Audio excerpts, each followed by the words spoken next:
Becoming a thought leader in your industry requires branding yourself. In this video, I'll share the 5-step branding process to brand yourself in a way that's compelling, authentic, and aligned with who you really are and what you really want to do.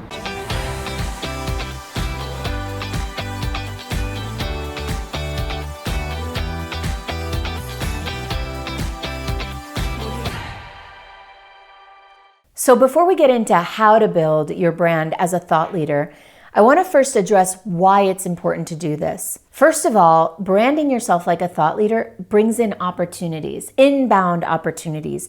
It opens doors and allows you to market and promote yourself with more grace, ease, and flow. The second reason it's really powerful is that it helps you to own an audience, which allows you to have more sovereignty and more autonomy over your career and your path. It allows you to be the master of your destiny. When you know that you have people that are looking up to you, that are listening to you, you have influence. And with influence comes more and more opportunities, more income, and more impact. So the way that we do this is in a way, what I call superstar branding. Superstar branding is branding yourself like a celebrity, like someone of value, someone who has a mission and a message. And the idea behind superstar branding is that rather than then having to go out and constantly hustle and chase for opportunities, opportunities will come to you. Part of this process involves making double, triple sure that what you're creating, that your thought leader brand is aligned with who you really are, your true values, and the lifestyle that you want to lead. It's very easy to create a brand that ends up having you exhausted and overwhelmed. So we want to make sure that whatever you're building is aligned with the work that you really want to be doing. And the best part of this process that I'm going to share with you is that you can do steps 1 through 4 out of 5 right here, right now, today. The first step to branding yourself as a thought leader is to go inward, is to do the inner work of aligning what you want to say in the world with who you really are. So this involves looking inside, looking back into your childhood even perhaps, to remember what is it that you're great at? What do you love to do more than anything else? What are the activities that give you energy, that feel energy rich? What are your strengths? What are your gifts? Going inward first is important because what can often happen if we start to produce a brand from the outside in, it can end up being misaligned with who we really are. I did this myself. I'll quickly share my story. When I started my business, I branded myself as a consultant. And for me, a consultant was someone who wore suits and navy blue and black and white. And my website was really corporate looking. And it said, we do this and we do that, even though there was no we, there was only me. It was totally inauthentic. And I struggled. I struggled because I think now, looking back, people could sense that it was inauthentic. People could tell that I was faking it until I made it. And so I invite you to first do this inner work so that we can make sure that what we're creating is really authentic to who you are. The second part of branding yourself and positioning yourself as a thought leader in your industry is to do the higher work. Now, the higher work is about what is the impact that you really want to have in your industry? What's the message that you want to share with people? Why are you here? Why do you want to do this work? And if the answer is, I'm doing this to make money, then we need to dig deeper because people can feel your commitment. They can feel your devotion. And your commitment and your devotion and that sense of purpose will go a long way toward helping you connect more deeply with your industry. The third part of positioning yourself as a thought leader is to find your uniqueness. It's to find what I call your red soul. If you've ever seen a pair of Christian Louboutin shoes, and if you've ever seen the price tag on a pair of Christian Louboutin shoes, you know that they are among the most expensive shoes in the world. Why? Because they have a red bottom, a red sole. And no other shoe is allowed to do that. By legal action, Christian Louboutin was able to protect the red sole. And so that red sole is their unique value proposition. What is your unique value?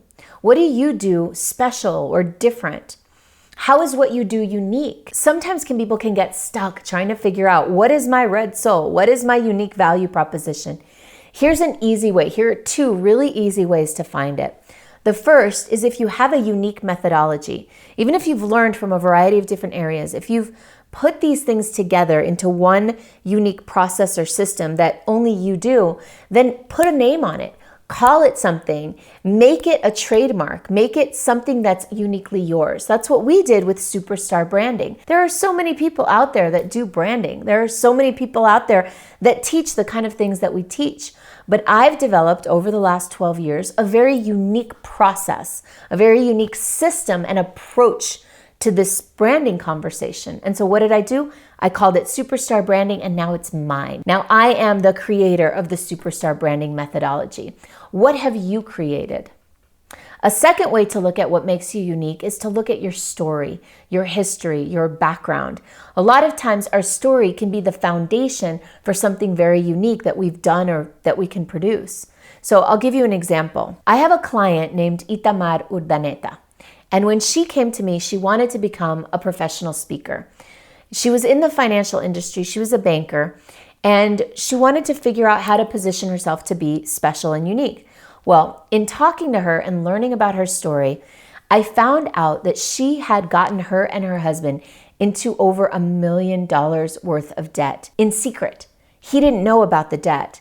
And so her whole story was about how she had to come clean with her husband because she and he both got fired during the downturn, got fired with $1 million worth of debt hanging over them. And she had to come clean, and they had to clean up that debt over the next several years, which they did. So her story was the thing that made her unique.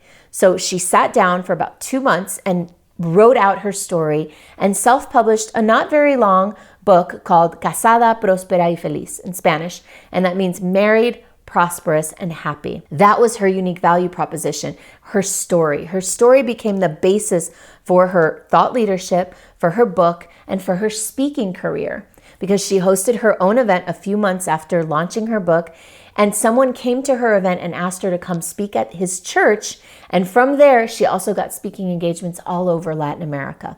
Why? Because she identified her unique story and built her entire thought leadership brand around that. So that step is the creative step. Now we move into the fourth step. The fourth step is the strategy piece. It's the strategic work of how you position yourself as a thought leader in your field. Now, I have a whole bunch of videos about positioning and branding, so you might want to go check one of those out, but I'll give you a quick overview right here, right now. There are 3 things I'm going to address in this video: positioning, promotion, and pricing. Positioning is all about the people that you solve a problem for. It's about your ideal client base, your ideal target audience. As a thought leader, you need to know, who are you speaking to? Are you speaking to CEO, leaders of big corporations? Are you speaking to mompreneurs? Are you speaking to men who are feeling stuck in their lives, or are you speaking to athletes who need to get their mindset organized so that they can win more competitions? There are all sorts of different markets out there, and part of positioning yourself as a thought leader is identifying who you're going to be a thought leader to. Now, if you're thinking, I want to be a thought leader to everybody, I get you and I hear you. And it's a lot easier to get to that place of being a thought leader to everyone once you've started as a thought leader to a few people. Think about, for example, Martha Stewart. She's a big deal, right? She's all over the place. She's an author. She's got, magazine, all this stuff. But she started with a penetration point, with a specific positioning as an expert in entertaining in the home, to be exact. So think about how you can position yourself more narrowly to start to penetrate the market. And then from that place of penetration, once you have influence and once you have an audience, you can start to widen the topics and widen the work that you do with people and with your audiences. The second key component of the strategy piece is your pricing. Your pricing is a signal that shows the market where you live. So if, for example, you're positioning yourself as a speaker, there are speakers who earn $20,000 per speech, and there are speakers who earn $2,000 per speech. And I just read a story yesterday about a client, about a corporation that was looking to hire a speaker, had a $15,000 budget, and was really hoping to get the author of this book. They thought this author was amazing and perfect for them, and they were hoping that the author would agree to do the speech at just $15,000. They were fingers crossed. Well, the speaker submitted a proposal for $3,000. And the client right away said that was a signal to us that something was wrong, that either they didn't know what they were doing or they weren't very good at speaking, or they hadn't been doing it very long. So they ended up deciding not to hire that speaker. So notice that your pricing can position you in the market. If somebody offers you a Rolls Royce for $15,000, you're going to think there's something wrong with that Rolls Royce. So pay attention to where in the market you want to live, because that sends a signal. Another part of the strategic piece of this work is promotion. Where and how are you putting your thought leadership brand out into the world? There are 3 types of promotion that I absolutely think are imperative for a thought leader. They are publishing, broadcasting, and speaking. A thought leader needs to publish some sort of body of work. Now that can be a book, it can be a white paper, it can be a study, it can be any number of things, but there has to be some sort of content produced in writing to really establish you as a thought leader. It's very rare that you'll find a thought leader who hasn't written something or written many things. The second is to broadcast. Broadcast is what I'm doing right here, right now. Broadcast can be video, it can be a podcast, it can be a radio show, it can be a YouTube channel, whatever it is, but something that gets your voice out into the world on a consistent and regular basis. The third is to get up on stages and speak live in front of audiences. Those are my favorite positioning and promotional strategies for thought leaders. The final piece of the work is the execution work. This is where we design and deploy your thought leader brand. Designing is all about creating the materials, the fonts, the colors, the graphic design, the logo, the cover of the book, the website. All of those elements, those compile the design piece of your brand.